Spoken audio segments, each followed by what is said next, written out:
desire holiness. Pag sinabing desire, alam mo, nakita ka ng manggang hinog na nakabitin. Amen? Natatakam ka. Gusto mo lang kunin. Ang tawag ron, desire. Ang kabanalang ganun din. I-desire mo yung kabanalan.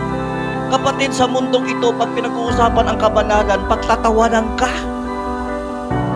Amen?